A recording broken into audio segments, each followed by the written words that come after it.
Amani ya Kristo iwe pamoja nawe.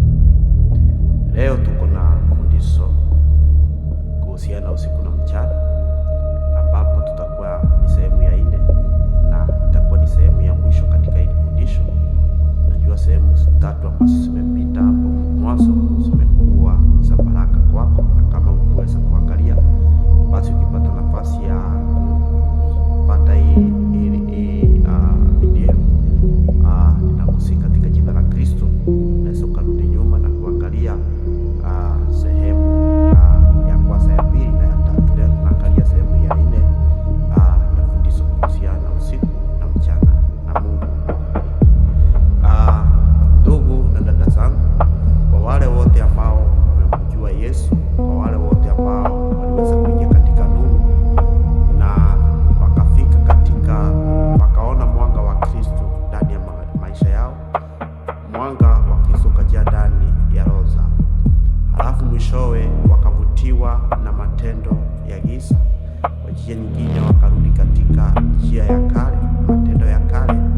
Wale watu wananing'inia katika mahali pabaya sana. Yesu akasema pepo anapomtoka mtu utangatanga hapa na kule akitafuta mahali pa kupumzika au pia mahali pa kutulia, ndipo akikosa anasema nitarudi nyumbani kwangu mahali nilipotoka, na akirudi anakuta nyumba imepambwa, ndipo anarudi tena kuwachukua wengine 7, nao akiingia hali ya ile mtu inakuwa mbaya sana. Leo tunaangalia somo ambalo itakuwa linalingana na maneno ya Yesu, yale ambaye alisema kuhusiana na mtu ambaye ametolewa pepo au nguvu za giza, au akapata mwanga wa imani, alafu kisha akaweza kurudi nyuma. Na kama limewahi tokea kwako, unaweza ukashuhudia ukasema ya kwamba ni kweli kuna wakati ambapo uliacha njia ya imani, au kuna wakati ambapo ulipoa, na ulipokuwa unaona mambo yako ikiwa naenda vibaya. Kwa hivyo siku ya leo tunaingia katika kitabu cha Ibrania 6 fungu la 4 mpaka 6, nami nitasoma katika jina la Kristo na Mungu aweza kubariki. Haya ni mafungu yanayoeleza ya kwamba watu ambao wakionja kipawa cha mbinguni kisha wakaweza kuachana na imani, basi unakuta maisha ya hao watu inakuwa na shida sana. Hivyo Biblia inasema hivi, maana hao waliokwisha kupewa nuru na kukionja kipawa cha mbinguni na kufanywa washiriki wa Roho Mtakatifu na kulionja neno zuri la Mungu na nguvu za zamani zijazo, wakaanguka baada ya hayo, haiwezekani kuwafanya upya tena hata wakatubu, kwa kuwa wamsulubisha mwana wa Mungu mara ya pili kwa nafsi zao na kumfedhehi kwa dhahiri. Haleluya!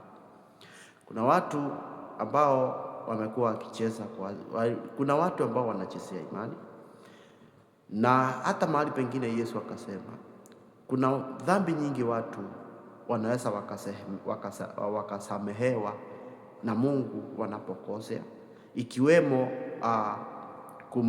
kumudhihaki mwana wa Adamu. Lakini mtu akifikia kiwango cha kudhihaki Roho Mtakatifu, huyo mtu hawezi akasamehewa haya makosa katika ulimwengu, hata katika ulimwengu ujao.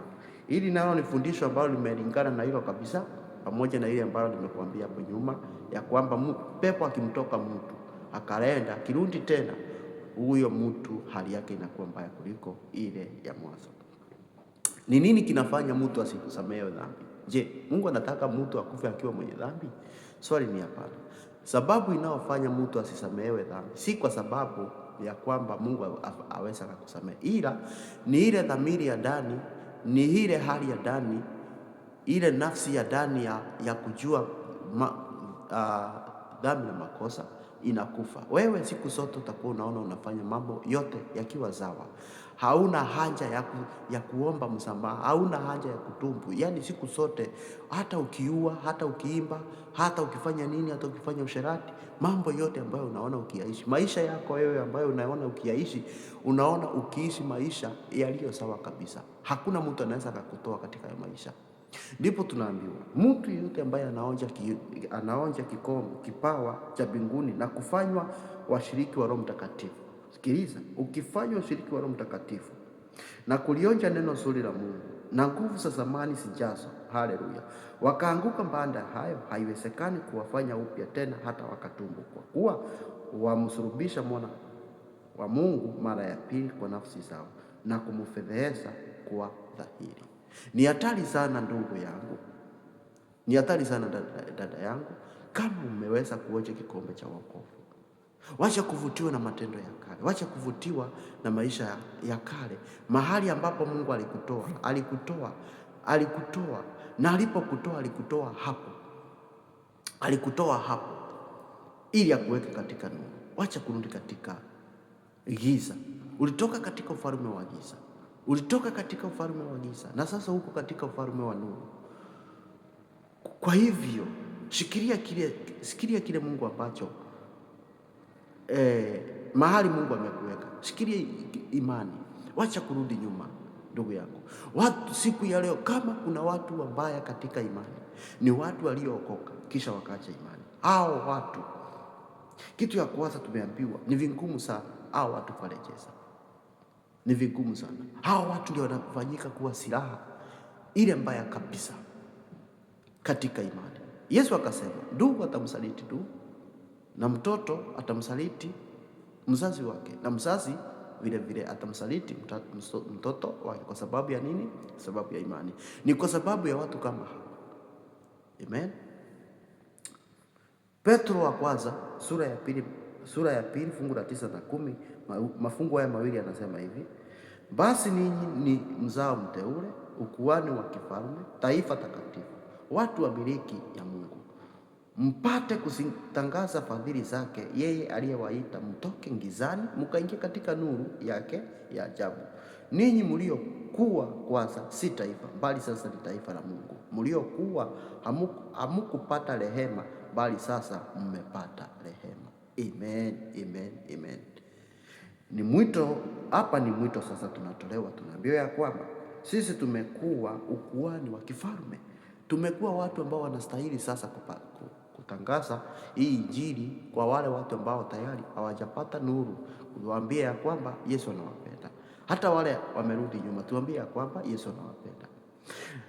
Lakini ikitokea kuna wale watu kabisa wamemdhihaki Roho Mtakatifu, wakatoka katika imani, hakuna kitu ambacho Mungu hakuwafunulia, hakuna kitu ambacho Mungu hakuwapa, halafu wakaachia imani, wakaacha njia za imani. Hao watu tukiwahubiria au tukipatana na wao, ama hata tukiwaambia watubu, kwa sababu moyo wao tayari umemkataa Mungu, umemkataa Roho Mtakatifu, haiwezekani. Kwa nini hata wakitubu hata wasemewa? Ni kwa sababu kutubu kwao hakutoki ndani ya moyo. Wanatubu kwa maneno, lakini roho yao haiko. Na ni vizuri sana, ni vizuri sana. Toba ya kweli haiasiangi na midomo. Toba ya kweli hatuasi kwa kusema kwa maneno. Toba ya kweli inaanza moyoni.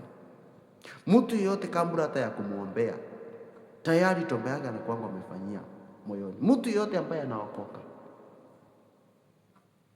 kusema wasiwasi, hii inakuwa kusema wasiwasi, hiyo inakuwa ni kukiri imani mbele ya watu, kumkiri Yesu Bwana mwana wa Mungu mbele ya watu. Sababu Yesu anasema, mtakaponikiri mbele ya watu, nami nitawakiri mbele za Baba. Mtakaponikana mbele ya watu, nami nitawakana mbele za Bwana.